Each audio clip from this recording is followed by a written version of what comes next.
Thank you, Alicia. Hi, everyone. I'm Wynette Tasker. I'm the Children and Youth Program Coordinator here at Redwind Consulting. For those of you who aren't familiar with what we do, Redwind is a national tribal technical assistance provider working with the Office on Violence Against Women. We offer a variety of trainings and consultations, either on-site or one-on-one through emails and phone calls. We can provide assistance for children and youth on topics such as domestic violence, teen dating violence, sexual assault, trafficking, and stalking. We can help with policies, education, community outreach, and developing or enhancing services for your young victims. Thank you so much for joining us today in our April webinar for our Children and Youth webinar series. If you missed any of our previous webinars in earlier 2016 or 2015, they'll soon be archived on our website, and our website is red-wind.net. Today's webinar is on incorporating elders and traditional healing, and it'll cover blending traditional and modern knowledge to help children and youth heal from trauma. I'm honored to be able to introduce our presenter, Debbie Manuel. Debbie wears a few hats in her community, including being a mother to 3 daughters and her husband, Royce. Her most recent commitment has been developing a community nonprofit that serves youth within the Morningstar Leaders organization. Along with her professional training in the field of social work, Debbie's cultural upbringing on the Navajo Nation has been a compass that guides her work for people of all ages. Please welcome Debbie. Good afternoon, everyone. Yate she sanjikin shlin tasna pitni pashishin sitna jini dashiche kabahan dashinala she say twadan yisatan nasha in the Salt River Indian Community Dishulan Shalchin Etka Megan Do Haley Do Shandin Adosheski A Royce Manuel. Good evening or good afternoon. My name is Debbie Manuel. What I just shared with you is a really important part of our introductions to acknowledge all of the people who have shaped and molded the woman that I am today. My family on my mother's side comes from Clagato, and my father's side comes from Nashville, New Mexico.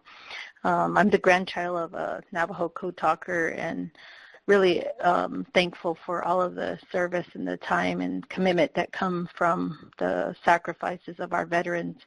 Along with my family, some of the things that are really important to me are just, to even begin things in prayer. So just to start our presentation and thinking about what it is and the topic that we're working on today, I really would like to get started in prayer. Now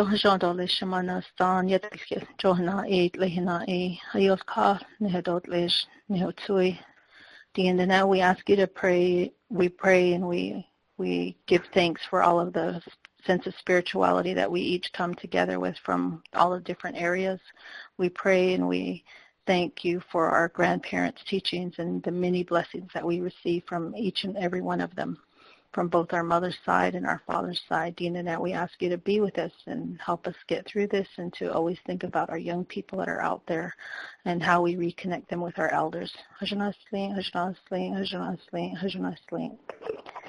So in coming together, acknowledging our traditional concepts and what they are, beginning something in most anything that you set out to do in life, we're always taught to begin in prayer. My background, my professional background is in social work. I've worked in both tribal and urban settings. I've also worked within for-profit and nonprofit settings, and more recently what Wynette was sharing is how I've redirected the kind of work I do to focus on youth leadership development. And for a lot of different reasons, I think having the experience in working with crisis work through behavioral health work, both in individual and group and clinical settings, those have really been experiences that have guided me in this direction where I'm focusing on how do I take my traditional teachings and how do I take my professional experiences and training into really into practice. And so today our topic is about incorporating elders and traditional healing for children and youth. And I think when we do this work, we are really looking at how, the values and principles of our culture, wherever it is that we come from. If you want to take a minute and just tell me your name and kind of what area you're at, and I can kind of focus some of my information as we go along. You can use the chat box that's down below and just put your name and what tribe you're representing, or help me if I'm not familiar with it, put the state that it is so I can kind of see. But as we're working with our elders, these traditional concepts are so powerful, and how we use them to engage children and youth is going to be something I'll talk about today. But I'll also talk about the some of the modern science, and when it comes to working with young people in a clinical setting, I'll talk about that as well. So looking at those values and principles, and looking at how we intentionally put ourselves out there as we work with people is going to be something we'll cover today. I'll also talk about how we have respect for those other tribes that are in the area. So if I'm here in the Southwest region, we have a lot of visitors that come from different tribes that are outside of Arizona, or that may be traveling through or married to families here locally. In looking at our presentation, we're going to move right into some of the definitions that we have for the adverse childhood experiences and some of the results that came from that. So when we talk about what ACE is really defined by the growing up experiences of children and youth who are dealing with trauma before the age of 18. They'll have some reoccurring, that physical abuse and neglect that we may hear from different experiences or see when we're working with children. We also see some of the real visual effects and physical effects through sexual abuse and domestic violence. And we also see that some of the use of alcohol or drug use within households, and some of the environments that are created when we have members of our household that have either are incarcerated or have been incarcerated, and they've come back to live with our families. So in bringing everyone together to a common place and understanding through this webinar, we're really looking at these consequences. Another one that I want to mention is the family members who may feel a sense of suicide, feeling like suicide is imminent in their lives, or people who are chronically depressed, mentally ill, or who may be institutionalized in different ways through their own life experiences. But all of these having putting young people into a higher risk category, because the more we find of physical abuse or neglect or emotional abuse or any of these risk factors, we're gonna naturally see that the more the higher we'll see that the ACE score is a lot higher for these individuals in the long run. So over time, what we'll see is that their risks for health issues and concerns, or even the behavioral health experiences that they're going to endure, are going to be much higher. So when we look at ACE, let me go back one screen here. Here at the bottom of the screen, you're going to see in quotations, "Take the smoke and pray, only you can do this for yourself." This is a common teaching that our grandparents have taught us, and often we don't hear this. We don't hear this in behavioral health or clinical settings if the system doesn't create policies that support that. But in many tribes across the region, across the nation, there is an opportunity where you can take smoke and you can pray. And often when people are feeling vulnerable or having a difficult time, one of the things they'll do is they'll turn to the person next to them and ask them for help.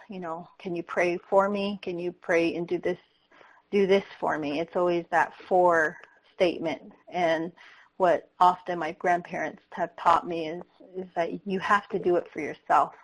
the holy people, the holy ones in the universe have to hear your voice. They have to hear the struggles that you're having. They have to hear that.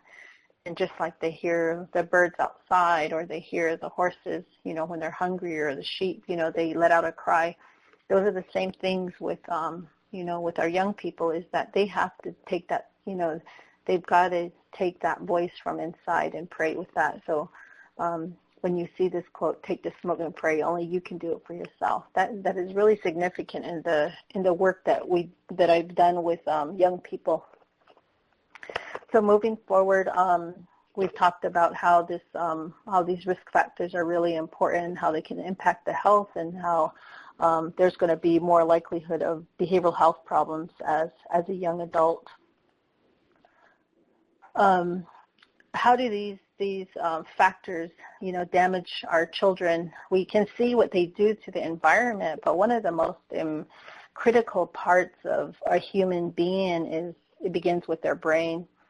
And so I like to educate our young people on the brain structures and the functions, because often that we don't see that part of it. You can look at a person, you can see what kind of clothes, name brand clothes, handbags, caps, basketball shoes, we can see all of those really easily. But when it comes to looking inside the human, one of the things that our young people have limited information about is what is my brain doing? How does it impact who I am, and how do I make decisions, and how do I grow as a young person? So one of the issues that came out within the research that was done was the stress hormones that are there. The stress hormone and how it impacts the brain. High level and high degrees of stress during a child in utero is just as damaging as someone using alcohol, during their first and second trimesters. So when we look at this stress hormone can impact that child, and it overloads a lot of the pressures that are happening to the brain. This can result in delayed issues where you see children in like first grade, second grade, third grade dealing with learning disabilities or delayed learning.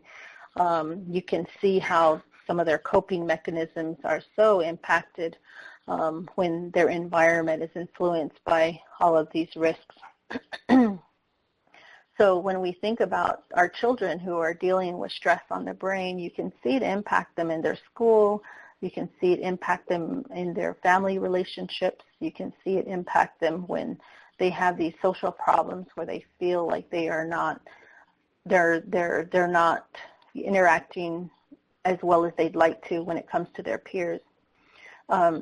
So with all of this said, it's really important to also look like, okay, we have these issues with ACE, ACE risk factors. We know that the idea of the grandparents' cultural and teachings, how do we bring all of that together? How do we make that work for the young people that we're serving? One of them is just, in constantly reminding of the responsibilities of clans.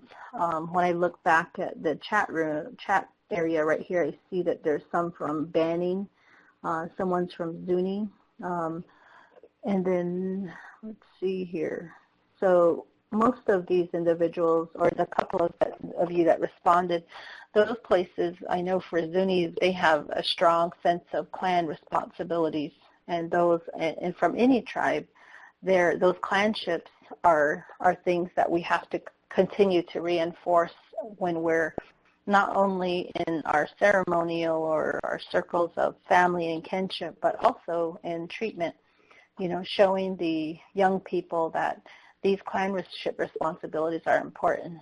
One of the most beautiful things I heard when I went up to First Mesa last summer, we were talking with a family.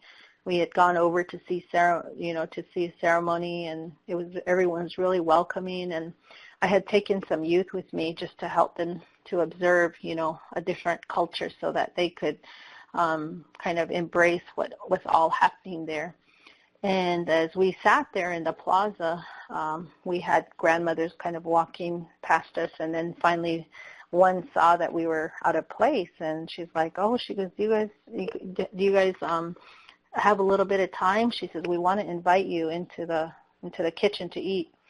And I said, oh, that would be good. And then the kids looked at me. They were really confused, like, what? And these are high school 11th and 12th graders that were with me. And I said, well, come on, let's go. Grandma's calling. You know, she wants us to eat. And they're like, this is really weird. And I'm like, come on. I said, we'll show you. And so Grandma takes us into the kitchen, and on her table she has all of this food, and all of it, when you look at it, it's very good food. It's nurturing. It's going to nurture us. It has good nutrients. And she's walking around in the kitchen with her apron on, and she's laughing and talking to the guests that are there. And meanwhile, the youth that we were with are just kind of like looking, just not moving, but their eyes moving around the room, scanning and looking at the food, really unsure. And so she starts to talk, and she starts to express how important it is to eat, you know, especially if you've been out there in the sun all day. You guys need to drink some water. Here's some water. And she says, she notices that the kids are kind of uneasy. So she says, you know, she goes, go ahead, eat, you know, eat and make sure you get enough. And she goes, you're going to be out there in the plaza for a while. She says, if you need to take a little bit with you out there, you know, that's fine too. She says, but this is my responsibility, you know, from my clan. If my house is here next to the plaza, it's my responsibility to feed you, to make sure that you enjoy your day, that you're given some nutrients to get you through the day, that you drink some water, that we pray together, and that when you go home, you take all of that goodness and that good feeling with you. So don't worry. She goes, just eat. There's, you know, if it runs out, I'll get you some more. And the kids had been just stunned that, you know, the look on their faces really clearly told us that they haven't heard these teachings before, that there is a responsibility behind their clanship. And them coming from a different tribe, they heard the story, and they, you know, you could see their shoulders kind of settle down, like, oh, okay. And so hearing this and understanding that the lifelong responsibility of taking care of yourself and knowing your clan teachings is critical when we're working with young people. In looking at some of the reports that were out there, there was one that was done by the Administration for Children and Family, where they talked about how critical it was for grandparents of today to understand what was available to them. It's just natural for family to take care of each other, but when we bring in Western concepts, many people are in a position where they say, well, you know, those are your kids, you've got to take care of them. Or we have these Western systems of like Child Protective Services or social services that say those are your children, you have to take care of them. But yet when we go back to our traditional concepts and teaching, it's the responsibility of everyone in the family, including grandparents. So I think today when we see systems trying to figure out how they're going to work with families when the children are having a difficult time, we recognize that there are limitations in blending both of those concepts. So, but today, you know, knowing grandparents are out there and their time and the era that they grew up in is so different than what, you know, we see today, from drugs to different kinds of alcohol, to access to drugs and alcohol, and even younger people today driving cars that are much faster and much more, you know, so different than a wagon and horse, or even horses, or even driving an older model car, driving at different speeds, and our grandparents are having to deal with some of these things. So helping grandparents and being there for them, educating them, giving them some experiences that will help them slowly adjust to this is really critical. And so the report here talked a little bit about that. As we move forward, we're going to also talk about some of the natural perspectives. So you'll hear me kind of go back and forth between the two. but I think I think that's one of the opportunities that are here is to be able to go between the traditional and the Western concepts and see how do we blend them together. I'll be talking about the youth and the development that they require in growing. I'll also talk about our generational thinking across spans, and that's something that we don't really dive deep into that in our traditional and our tribal communities. We just think, oh, everybody just, all those kids are this way, they're always like that, or this family's always like this. But in thinking about it, we really have to think about the generations that are together in all of these communities and how do we bring them and blend them. We'll talk a little bit about the provider and how there's this opportunity to foster trust through the patient and the client, or the provider and whoever, the community or family that's being serviced. And as we get further into it, we're also going to talk about some of the work that's involved with grief. I think in any of the tribal communities that I've worked in, that's always been a challenge. It's a difficult one. Sometimes it's really requires a lot of patience. It requires a lot of understanding, and sometimes our systems, our health systems, don't require us to commit so much time to an individual, especially if they're living in the city or in an urban area. They're just expecting people to recover through this process, not realizing that within tribal communities, depending on their size, grief can be happening so much, so often, and whereas in larger communities, it may, you may know of it happening, but it's not impacting your community really specifically. You just know it's happening over in that agency, or this is happening over here. But when you're a small, tight-knit community, everyone is related to everyone, and so that grief is so much different depending on where you come from. So when we talk about that grief, this grief could, how we'd like to see your health systems or third-party billers, and these people want to see grief as just a straight line, but in reality, we see how grief actually works, and it's even more tangling, I think, when it's a tight-knit community. When I think about some of the stages of grief where I've worked with young people, I've seen young people in a classroom setting doing a lot of prevention, health outreach, in an early childhood learning center. I've seen them within a community center, kind of like a neighborhood, like clubhouse, over at the local youth organization, and then also in the office in a group setting, a behavioral setting, and then also in a correction setting. And one of the most important and the most valuable pieces for me to share with young people was diagrams, teaching vocabulary, understanding the concept of over time. Sometimes when young people lose a friend, or they lose a family, or their best uncle or their best aunt in their mind, they struggle so much with it, and it creates so much grief. And depending on how they died, and it can also be really really different and complex for that individual. But what has helped me in my practice has been to show these diagrams. This is an example of one that I use, because these young people they don't have the education, they haven't been to college, which is one clear reason why I should show it to them.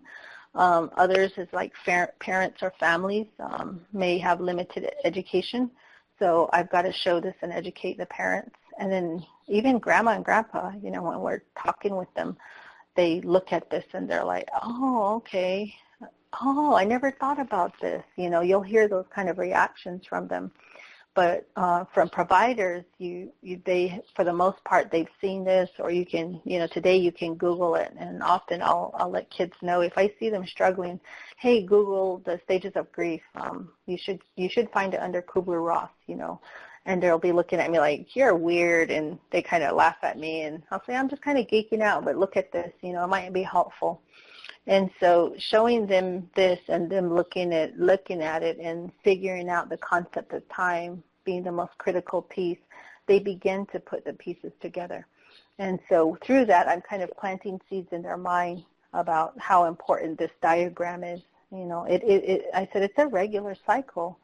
I think when I was working in DOC, giving some classes, education classes, that's where it became most valuable, because we had a captive audience between the boys and the girls, and I knew they weren't using. I knew that they were engaged. They were bored out of their minds, so I knew they were getting this information. But most were looking at this like, wow, so because I lost my aunt and it hurt so bad, I remember going through this. I remember feeling shock. I remember being angry. I was really pissed off at my family because X, Y, and Z, and I remember I tried, everyone was telling me not to cry, or, it's don't worry, don't let it get to you. And so some of the kids and their stories, they were telling me this, and I would remind them that may have happened, but one of the things that you probably didn't notice is when that time started, that grief started, and how long it lasted. And I said that time will change based on your relationship that you have with that person, usually the emotional relationship or the investment you have in that relationship of the person who died. What is it? And they kind of look at me, and so really having those conversations with a small group is really helpful, because then they're not afraid to ask questions. They're not afraid to be vulnerable. They're not afraid to share some of the most personal experiences they might have had with that person, or why and how their life's going to change if they lost both parents, say in a car accident or through addictions. Some of these young people will say, where am I going to go now? I've got to go live with my auntie and uncle, and I know that they're there, but there's all kinds of reasons why I shouldn't live with them. And so when we work with these young people, showing them this graph really brings to light the fact that timing is really going to be a factor in how I recover from this grief. And so as I look at this has become one of my most important tools in working with young people. And I can change it from like a divorce event to a parent who's dealing with some chronic illness. One of the most prevalent health issues that faces today is cancer, some of the heart problems, diabetes. We have some parents who are dealing with dialysis at a very young age, and so our kids and their reactions to those circumstances are tough. But if I educate them sooner about the fact that there is a stage of grief, and that grief doesn't necessarily mean it's going to end in death. It means that that my sense of normalcy is changing, and it won't be the same anymore. And I have to deal with a whole set of different kind of stress. And so when we're working with youth, I'll create several graphs like this, and we'll focus on chronic health issues, if there's a divorce, if there's a death in the family, and kind of talking about that in two different ways. Is one if it's their peers, or one if it's a family member, because they often react differently when it's their peers. That's really tough. And some of the young people will naturally deal with topics that are related to suicide or self-harm, and so this really helps with that. Are there any questions so far?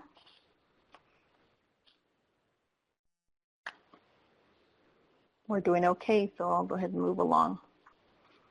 In the world today, what we see, what we have seen, I think during the last decade especially, is that high-tech society and electronics versus what we know as traditional within the traditional framework is, what all of this means and how important it is. I don't think we can go through a day where we don't hear on the news or see on social media that, it's detrimental to your child. If they're on the games or on video games, or if they're in their room and they're just they're secluded from everything, get your children outside, get them playing, get them outside and take them hiking, do some running, do some biking. We'll always hear stuff like that. But really, what I like to stress to parents and to families that I work with is to really take that time, because some of our young people don't grow up in environments where they are like, oh, go hike that mountain or go ride a bike or go running, or, we have those values and principles that are based on those things. But at the same time, is we can't really get involved in something like that or totally invested in it without really having a good, strong sense of our own sense of spirituality. So when we look at the world today, we have to weigh the electronics, the high-tech society with what's happening with the soil, the sky, the air, the water, the fire, everything. And so when we think about it, how do we get our young people to redirect their focus into the importance of understanding what Mother Earth represents, what Father Sky represents, what the water, represents, what the fire represents, and how important it is to breathe through our lungs. So when we talk about this in our youth and with our discussions with youth, these are things we say, you can always have electronics. They're only going to get, you're going to have the jelly bean version through the, whatever version it is. And I said, and I can guarantee you by next month they're going to have a new version. But when we look back at our cultural teachings, these are things that are always here. And, I challenge you to learn more about why Mother Earth is important, why the water is important, what's the water like where you're at. And so redirecting our young people to focus on those things are critical. With modern technology, we also have limited human interaction. And this kind of happens within our systems as well, is that we have hotlines where we don't get that opportunity to have that face-to-face contact. So programs can be set up to have hotlines or some of those emergency phone calls. We also have texting support, so we can jump onto almost any website or even our phones and get some texting support. We also have internet counseling that's available today. In some of these remote areas, with some of the grants that have come out in the last decade, we've seen more opportunities for telemed and Skype counseling and some of this talk therapy. So as we're moving forward in time, we see these limitations that are there for that higher opportunity for just being in touch with somebody. And in that, I think it has its benefits, because if somebody's dealing with suicide or is a victim of domestic violence or dealing with sexual assault, some of those things can be really advantageous in getting resources or education or information to them, or even some self-care. But at the same time, it's really important that we go back to those grandparents' teachings, is that where you sit by someone, you listen, you take the time to be there, and you're in that moment with them. And sometimes it can be challenging if you have a large caseload and you're trying to focus just on this one individual and give them the kind of care that they need. So when I think about the modern technology, that's something I think about. And but through that process, I try to use tools that are really important in the people that I'm serving. One in particular is helping others understand, for the O'odham that are here in the Southwest area, this man in the maze. This man in the maze, he starts out and he starts to move and he makes his way through the maze. And with each turn that he makes, he's learning a little bit more of himself. And with every transition, he becomes a little bit stronger. and he reaches a new time of growth, development, both socially and within a family setting. He starts to do that.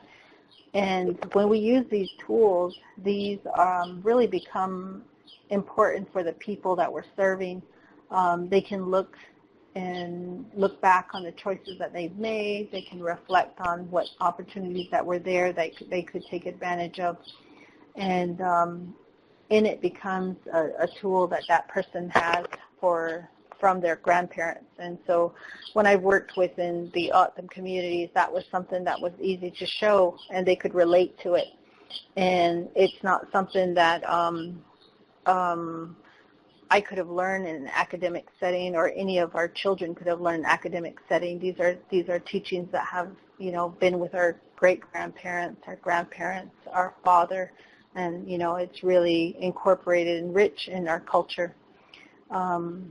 And so this is one example of showing how we can take those grandparents' teachings and share them with our regular practice. Another example that I've used is the Navajo Basket, and this is something that I was raised with.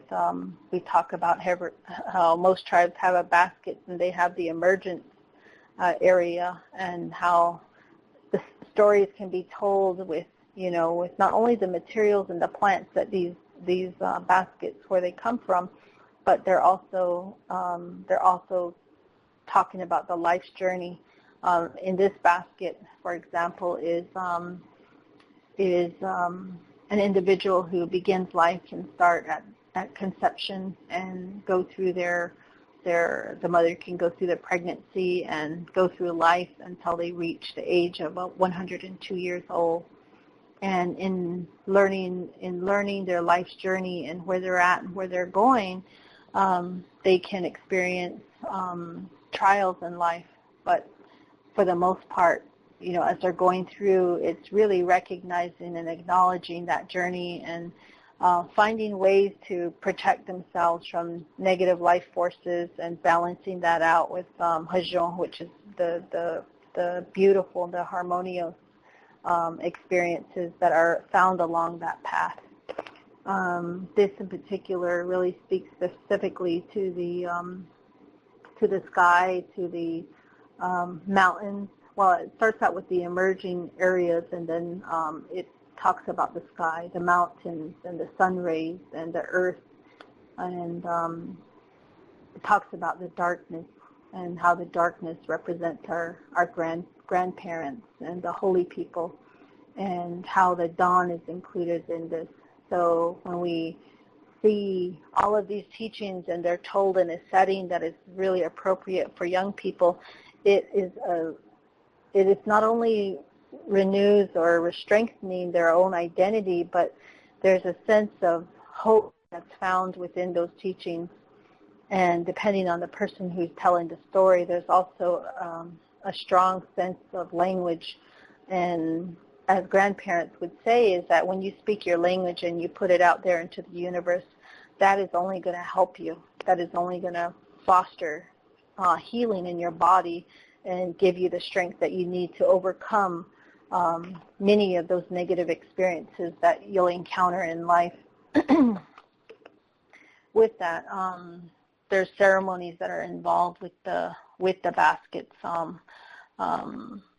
In particular, for this basket here, is it can be used to wash away the old and refresh with something new.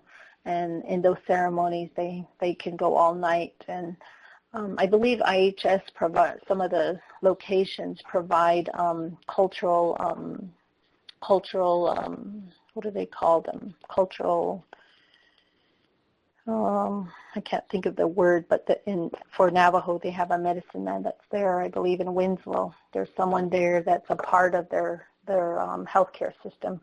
So you can make an appointment with this medicine man, and he has a hogan there, and you can have ceremony in there. So thinking about how significant this is for not just Navajo, but for all of the tribes that are using and practicing culture.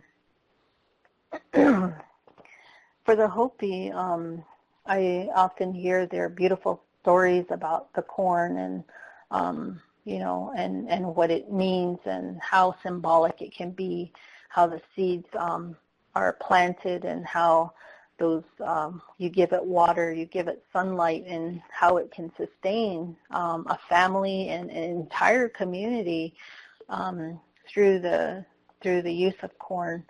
Some of the most traditional teachings that I've heard have really have been beautiful, that I've heard from men who have invited our families out into the cornfield, and they told the story of the corn and how symbolic it is, all the way to the point where you're harvesting, you're taking corn out of the field and you're taking it off of the cob to, the clanship responsibilities for the women and for the men. So integrating those grandparent teachings are really critical in just harvesting corn. It's very different than being in an office in a 10 by 10 room and behind closed doors. It's such a different experience for our young people, and through these teachings they can carry that a long way. This story is one that I got from the Seed, the Untold Story. There's a couple of videos on YouTube that will tell that story. And I think when I do this work, today I focused on the O'odham, and I focused on the Navajo Basket and also the corn. So those were 3 examples that I used today. In that, I feel like if we took youth from one O'odham community to spend time in a Hopi community, or take someone from Navajo and put them in a Hopi, like a kind of like a international exchange experience, it's really interesting how that affects young people, even those who have high rates of risk that are dealing with any kind of, ACE factor. Children do have a higher sense of confidence and a sense of belonging, a sense of identity when they take time to go somewhere else for a little while. I'm not saying that, like a behavioral health setting will send somebody to a treatment center. Those are more institutional forms of healing and treatment that's out there. But really taking somebody from one tribe and sharing the teachings and values of another tribe, I've seen some youth recover in a really positive way by just taking them out of their comfort zone, showing them something else, recognizing that I know I've heard this. I've heard my grandfather tell me this story. I've heard my uncle tell me this, and by being in a different community, I can appreciate what my own family has taught me, even if I'm not at home right now. These guys, are using the corn for this. These individuals down here are using the desert plants for this, and this is how they use it. This is what they did.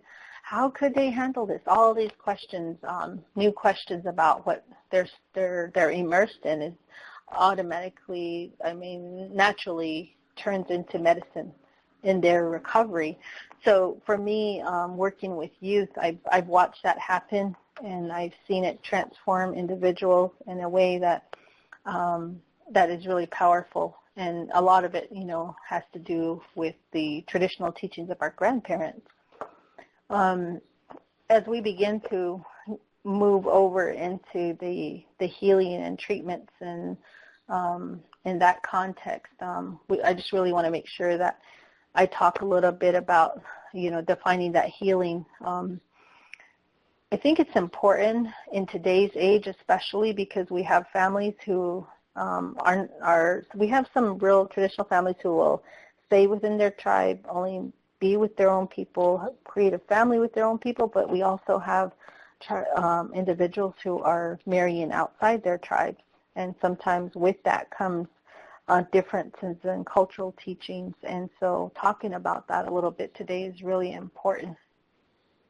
Looking at those ceremonial practices, depending on where those tribes come from, it is really important to reconnect with the roots of those teachings. Sometimes we might have individuals take things out of context.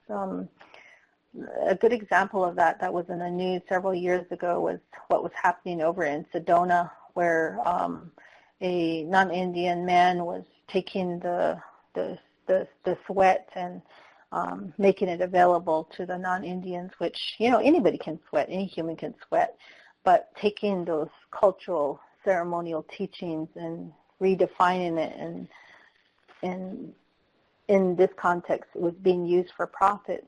In that sense, I can almost guarantee that there were a lot of teachings that were missing from that experience.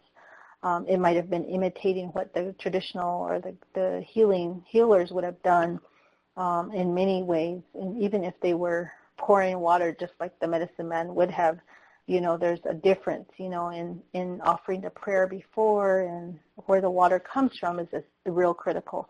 So even though there might be instances where people try to imitate what's being done, there's root teachings that are really important in these things. There are offerings that are made at certain times of the year. There's seasons that are really critical in that sense of renewal and rejuvenation. And so taking all of those teachings that our grandparents have had and putting it into that ceremony is important. The same way is for the prayers that are done. I've been raised to pray, and I've heard the prayer many times, but it wasn't until I became a young mother that I really had a chance to sit down and think about that prayer and break down that prayer and think about the words that we were praying and how meaningful those words were. And it's not, some of the words and the language is so old that it's not ever used in daily or social conversation, especially today. You wouldn't find anybody using those words, but you take it into prayer, and the language difference that is used in the songs and any of the chanting are so different than what, we can talk about, or even what we read in research or in any kind of material.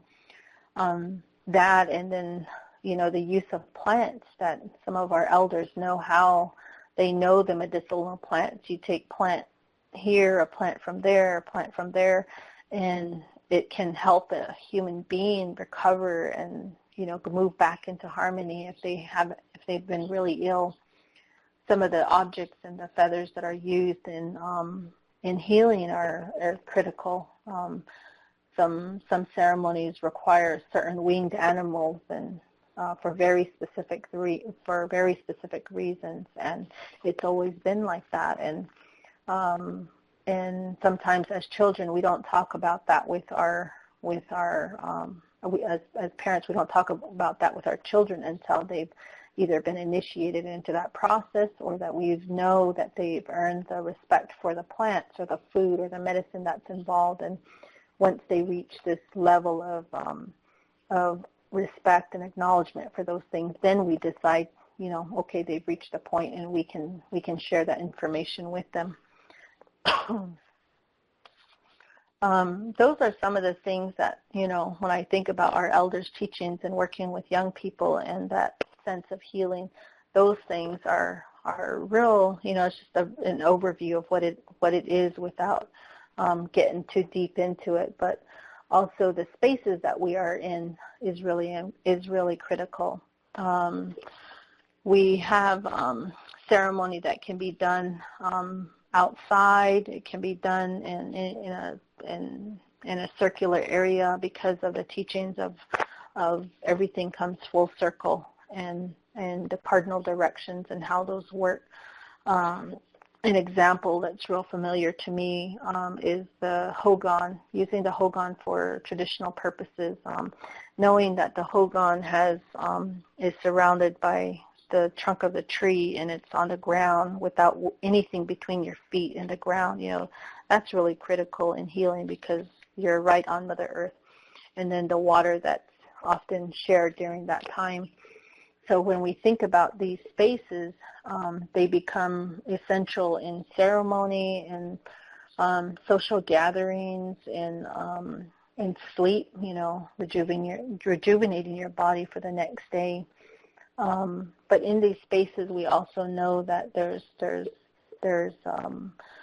places in the room that are specific for certain people, for men, for women, for the traditional healers. We know that in those spaces that there's things that have to be done in that space before we move toward ceremony.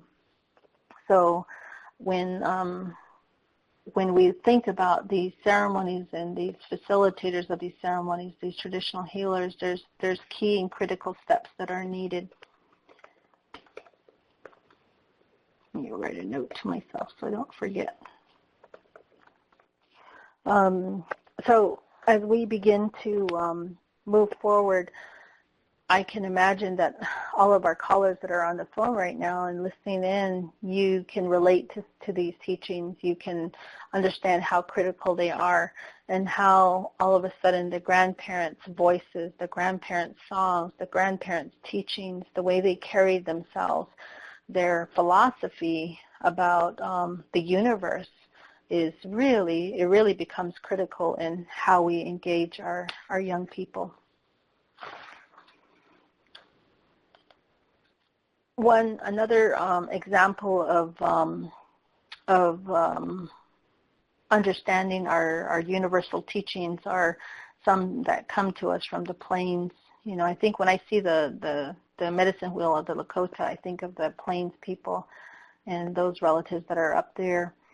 And when I look at this, I can think about my Navajo basket, and I can think about the man in the maize, and I can think about the corn and the symbolism behind all of those tools and how similar they are to the medicine wheel. I'm one to really look at who I'm serving and where they are, and it is one of the most critical parts of any assessment I do with an individual that I'm working with is, what is their tribe? What are their roots? You know, who were their great-grandparents? Not their grandparents, but their great-grandparents. Where did they come from? And is this tool that I want to use, or this experience that I'm going to use, is it appropriate based on what their great-grandparents are here, even though they may or may not be involved, or they may or may not be in their lives anymore. So when I do that, I really look at, who is this person? What's my responsibility to that great-grandparent and the teachings they had for their great-grandchild that stands before me? Those are often things that I naturally think about. And I have a responsibility to them, you know, what they wanted for their grandchildren. I do have a responsibility in a Western concept to serve the needs of this child based on what the parent is asking for. But more importantly, is the parent in a place where they're thinking about their great-grandparents' teachings and where they came from, and how that's really critical in healing and offering this pathway for healing. So looking at this, I think about the young people who are from the Plains area who use the medicine wheel as a way to help their young people understand who they are and what they do. And in this medicine wheel, you can see the different colors that are there. And in looking at these colors, these are really meaningful. They provide a sense of healing. They help our young people understand where they're at, you know, in their lifespan development, what the cardinal's direction mean. The same way that a Navajo basket shows, you know, the dawn, and how the southeastern direction represents the ages of 0 to 25, and how the southern direction represents a person's life when they're an adolescent age.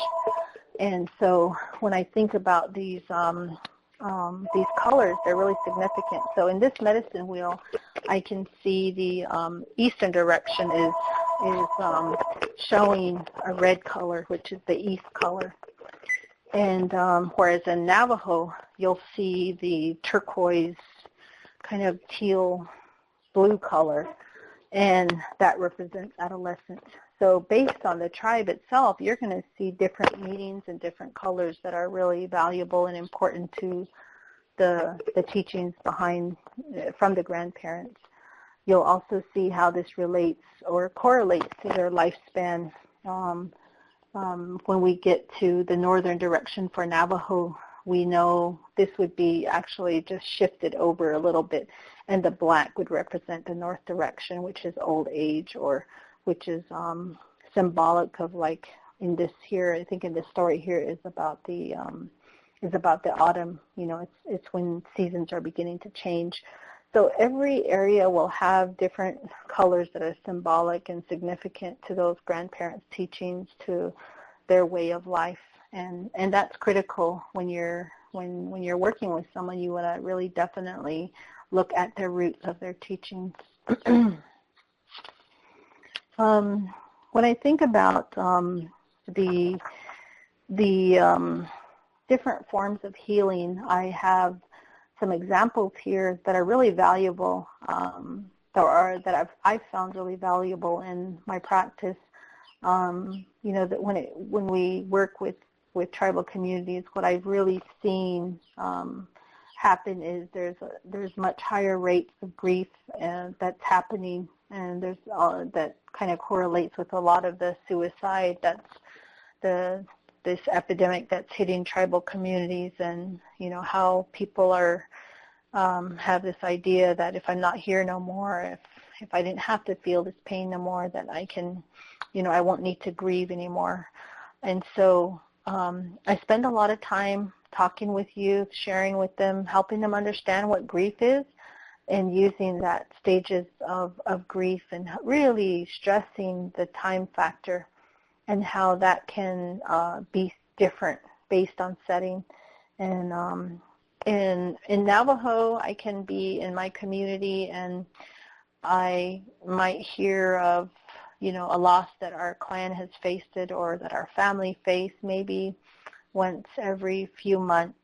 And if it is, it's sometimes an elder, where we know an elder, we have respect for that, the long journey they had, and it's a natural part of life. Well, there are instances where there's this acute situation where somebody, you know, was killed in a fatality in a car crash, or you know, something more tragic. And in those instances, I hear them, but I don't hear them as frequently as I do in a smaller community where everyone is related to everyone.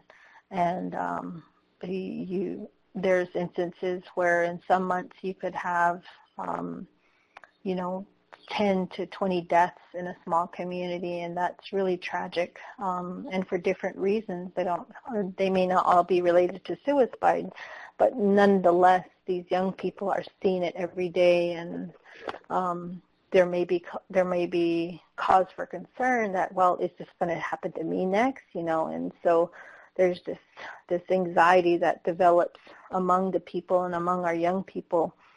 But in doing that, what is really valuable is helping these young people to understand how to cope. How are you going to, given these circumstances and what our community is facing, what our people are facing, how are we going to get through this as family, as clans? You know, how are we going to do this, and how are we going to pull together? And so this really is helpful for young people. If they can see the adults around them pulling together and working together, this really offers a lot of reassurance to our young people. And I even remember that as a child, if something went wrong in our household, or to grandma next door, or to uncle next door, that it was really reassuring to me when I saw them working together. But when I saw a lot of anger, frustration, tragedy, it really created a lot of stress in me as a child. But I can see that also happening to our youth of today, is if they don't see those family members working together, then it becomes stressful. So naturally, we really need to help these young people understand, how do they cope? How are you going to get through this? Sometimes it can be as easy as having a conversation. In other places, it might be having a ceremony. It might be a protection prayer, a protection way. It might be an offering to, you know, through prayer, a real act of motion for these young people to see how important it is to cope and to work together. And so some of the more modern pieces that I've seen in behavioral health has been young people using, counselors using EMDR or using touch therapy. Sometimes we don't do enough of touching children, holding them, hugging them, even safe hugging side by side, even in situations we don't do that enough. It might be because of our schedules, it might be because of work, or we just haven't done that. And in some of our settings, some of the cultural customs is that, the uncle can't hug the girl or they can't touch him. And even in a real informal setting is if I'm at home, everyone shakes hands. If I'm back on Navajo, everybody shakes hands. Everybody extends a handshake, an acknowledgement and welcoming, or even a departure. If they're leaving, they're going back home. But when I'm in O'odham country, everybody hugs. Everyone gives each other a hug. And so sometimes I can kind of get confused myself. I'm like, I forgot to Navajo. I'll go home and I'll give one of my uncles a hug, and I'm like, and then he kind of backs off like, whoa, whoa, whoa. He's reminding me that this is inappropriate for me to hug or to give this much touch in this way. And I was like, oh yeah, I'm not in O'odham country. I'm in Navajo, and I have to kind of shift gears in my mind. And so when we think about it, touch is really critical in acknowledgement. So lotioning hands, with our young people, or even just sitting there trimming their nails, paying attention to them in ways that is offering nurturing is really helpful for young people. Looking at some of the plants that are used, there's a lot of teachings around this, and I think for the most part, some of the real traditional people, they understand which plants are female, which are male, and when combined can create medicine for ceremony or for healing, and can be medicinal in a lot of different ways. Some that I've seen used are sweetgrass, cedar. Here down south, I see the O'odham use greasewood, which is, if you've ever been to the Phoenix area and you're not from Arizona, it's often when the rain comes down, you can smell this aroma in the air, and it's one of the most beautiful things that you can smell right after rain comes down, and it's the greasewood plant that's there, and that's a medicinal plant that people use for different things.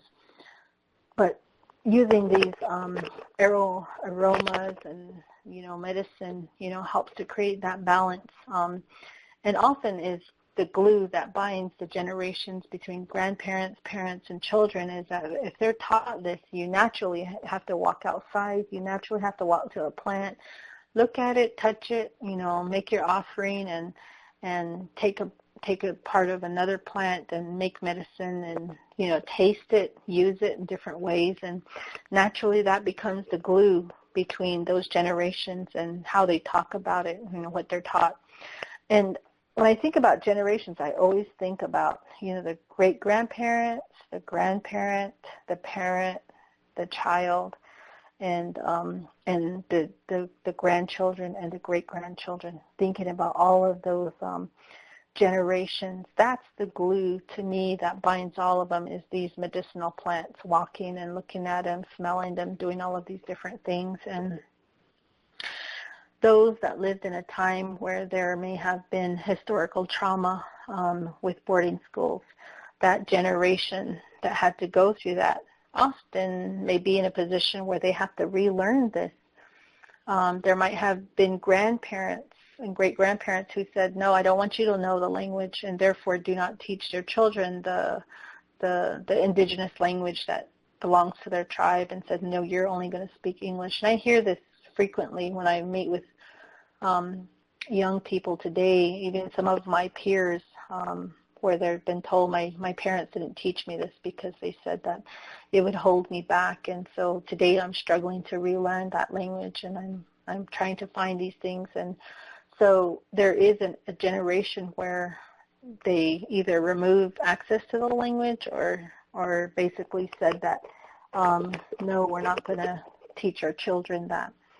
So these plants automatically become the glue that reinforces that communication, that experience, and that sense of healing and recovery that's needed among those family members.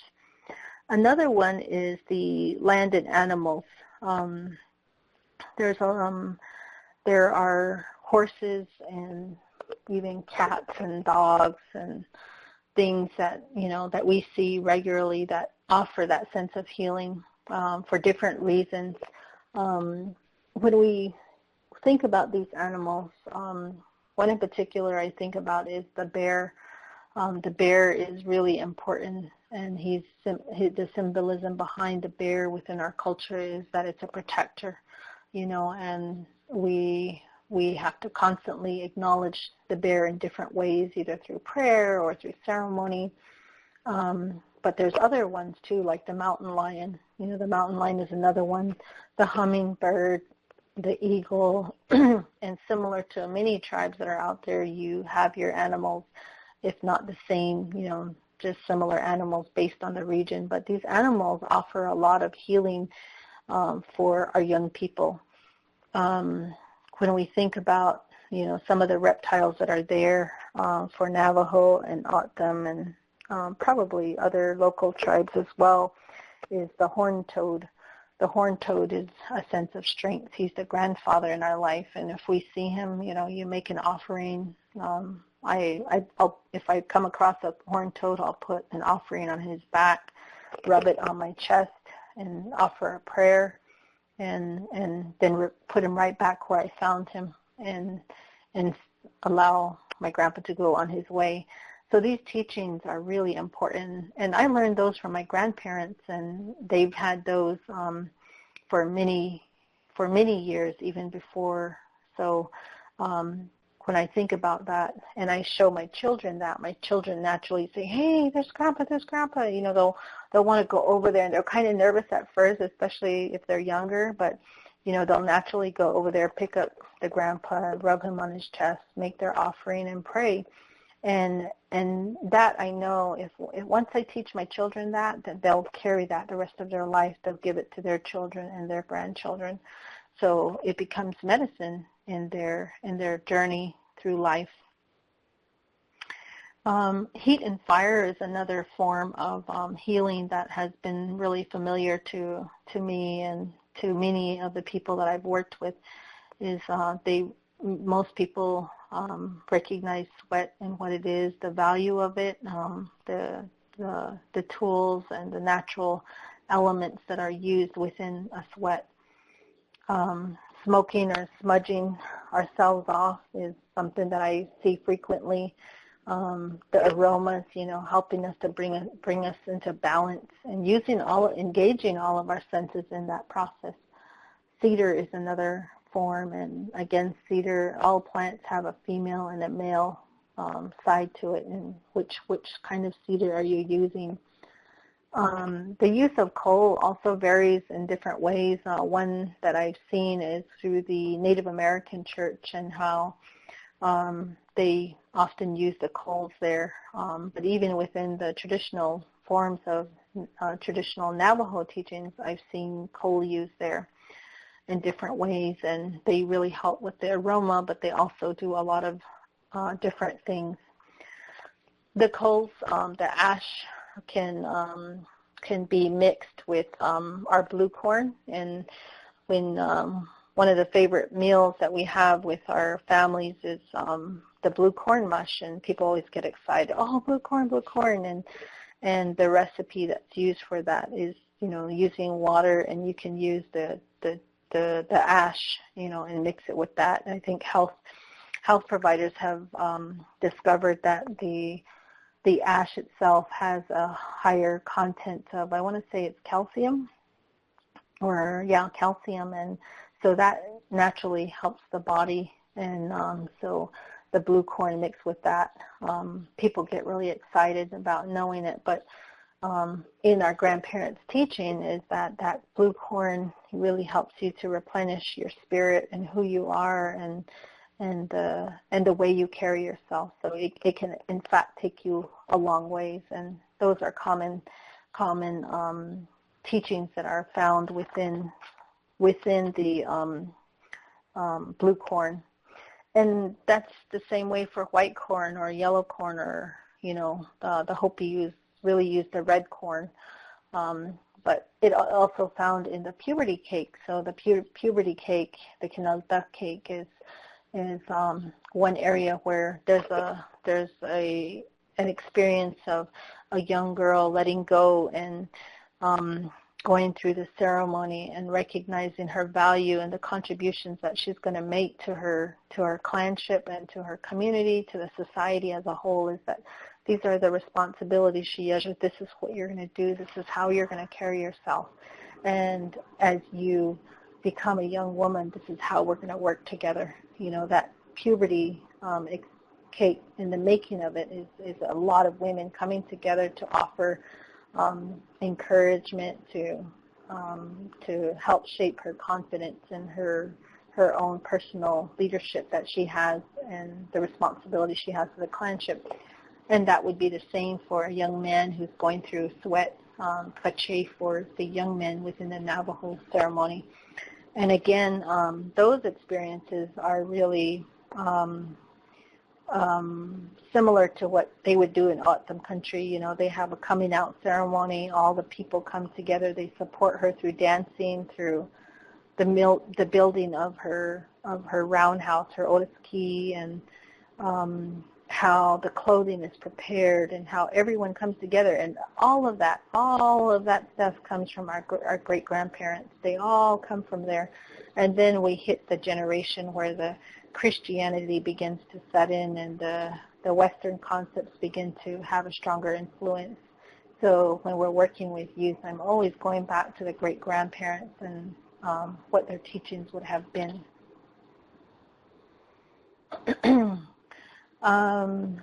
Here in connecting from tribe to tribe, I think this is one area where within Morning Star leaders, we have this youth council, and it's an intertribal formation, and where we invite youth from anywhere in the Phoenix metropolitan area to be a part of our youth council.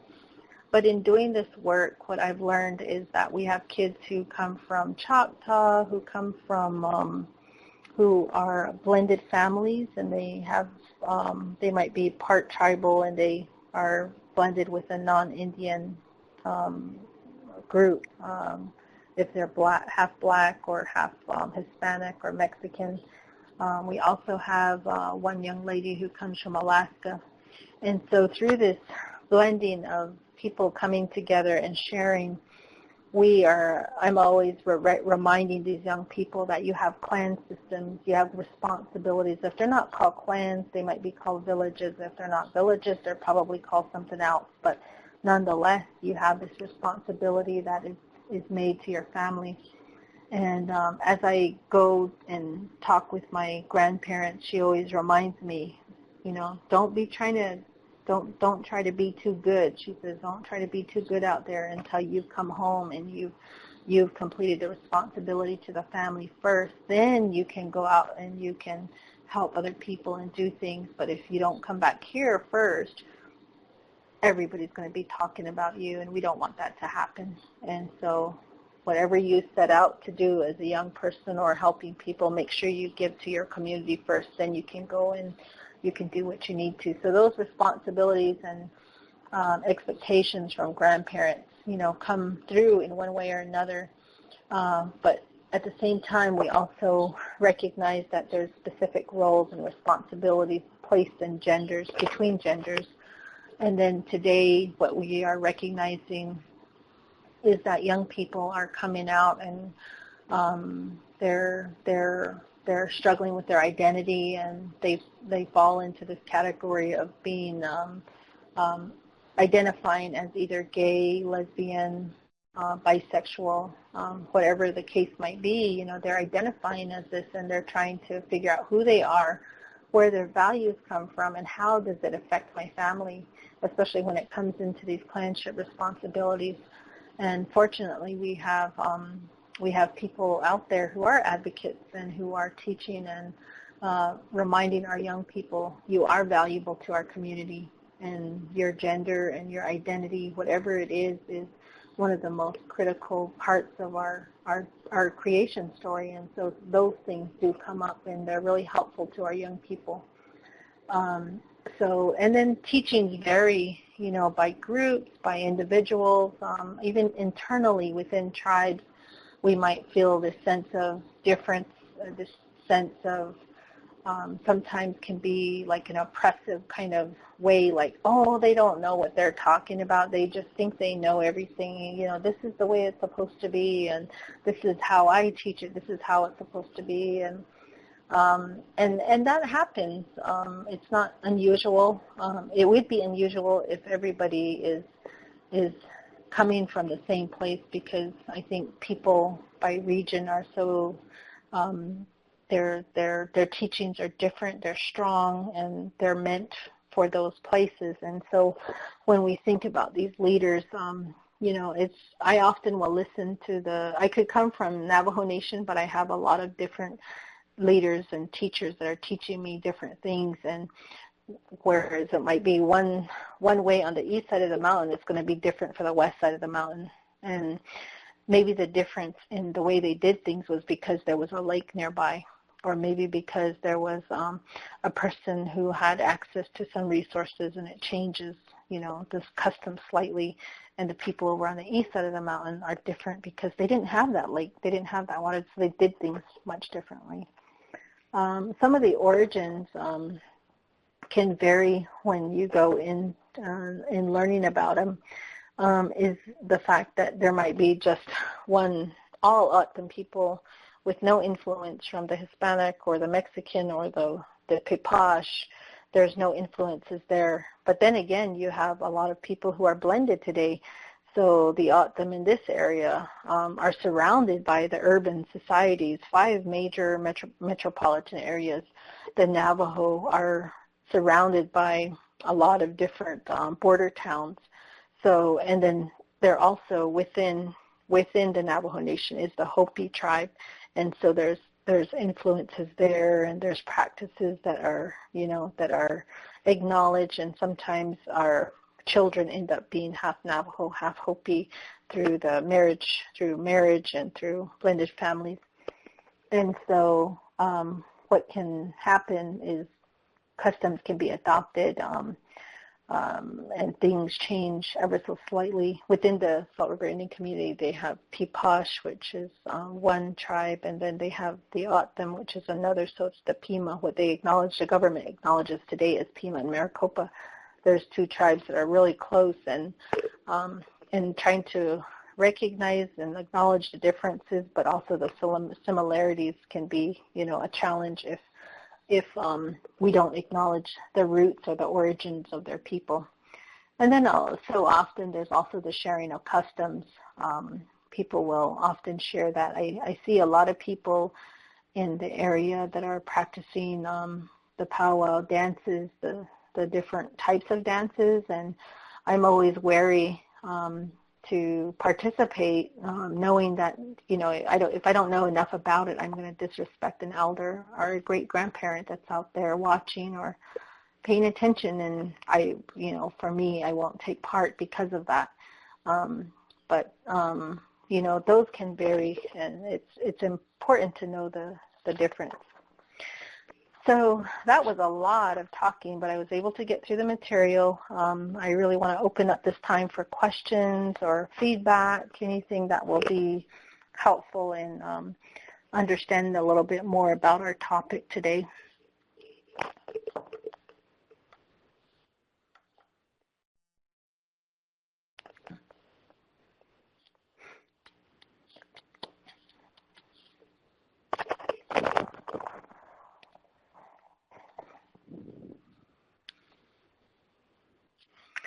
While we are getting questions, it looks like somebody's typing. I wanted to thank the Red Wind organization and Wynette for helping, to get this webinar set up. All of the details in preparing for this is, it seems really easy until the day before the event actually starts. So I want to thank Wynette for her help, and for Erica for being there to get, Alicia for getting things on track.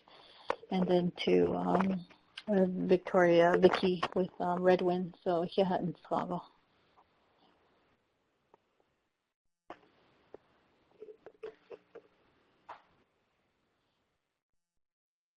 Are you guys all asleep out there? I'm kind of worried about that.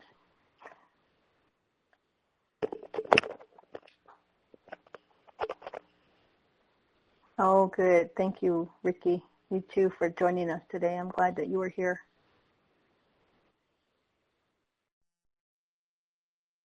Thank you, Tricia, for coming on and spending time with us this afternoon.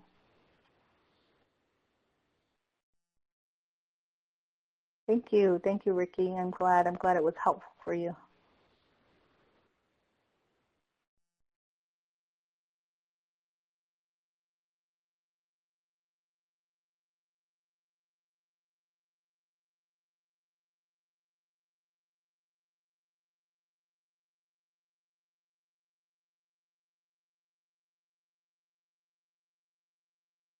I'm glad, Tricia, that this was helpful. It is. It's very complex when we think about our elders and how their teachings and how different they are based on the generations that they come from. It really can make a profound, intentional, and valuable intervention or impact on our young people when we're working with them. And you know, I can't say that, you know, that everything I said is going to be accurate for you where you're at, but you know, based on my experiences, every time I've been able to integrate this information, I've been able to learn a little bit more. As a child, all I knew was Navajo. I thought there was just nothing but Navajos around me in this whole world until we got a TV, until we heard radio, until I went to high school and I went away for my first trip, and I'm like, wow, this is pretty amazing. But you know, to be here now where I'm at as a mother, as a grandmother for my children, my grandchildren, I think about, you know, the world that's around us and how important it is. You know, we have children all over the place, and sometimes they're not with even their own families, and knowing that this information could be valuable to one of them or to parents, you know, that's something that's really critical in getting the help that's needed for young people. And I really have to thank my grandparents for that. I have grandparents that have been there and who continue to teach me, both, you know, on both sides of my family, on my mother's side and my father's side, and knowing that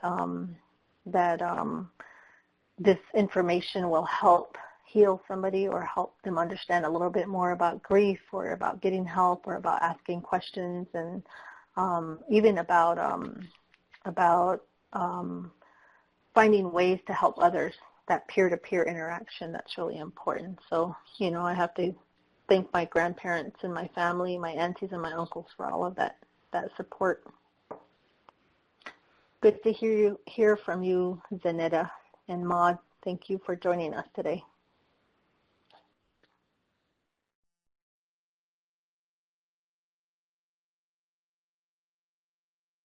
Trying to read these comments.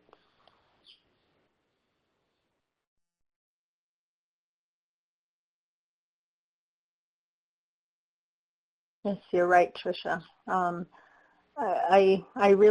really careful about when I say something has been lost, because, you know, like I said, what I say, what I carry out and put into the universe is definitely something that is going to fuel that, and so I'm always cautious about saying something is lost. But rather, you know, I'm acting as a reminder for things that are still vibrant today, things that are still being taught today, or reminding and renewing that sense of teaching that's there. And that's what I think about, you know, and how it relates to domestic violence and how important it is for us to be positive, to be mindful, and to say, you know, this has been a renewing sense of my culture and who I am, and I'm going to carry it with me each and every day. So that's really important. So thank you, Tricia.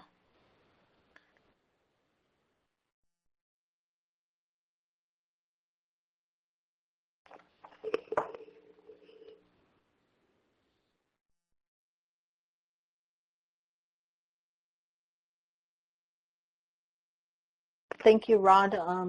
Yeah, I believe that it is really important to get back to our core values of who we are, the principles of our grandparents, and knowing how important it is to share that information so that, we recognize the diversity that's out there, but allowing that diversity to teach us more about ourselves.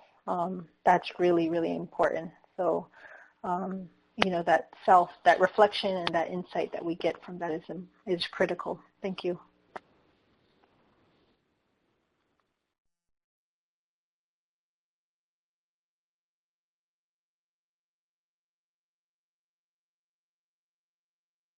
Any other thoughts?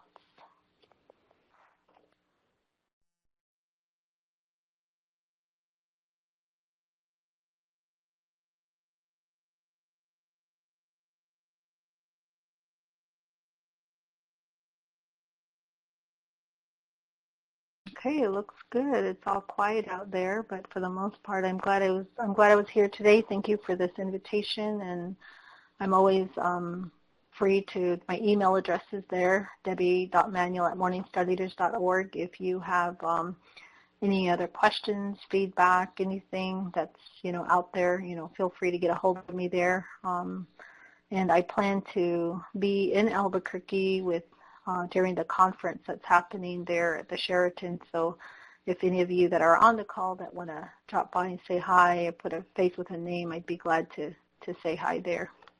Yeah.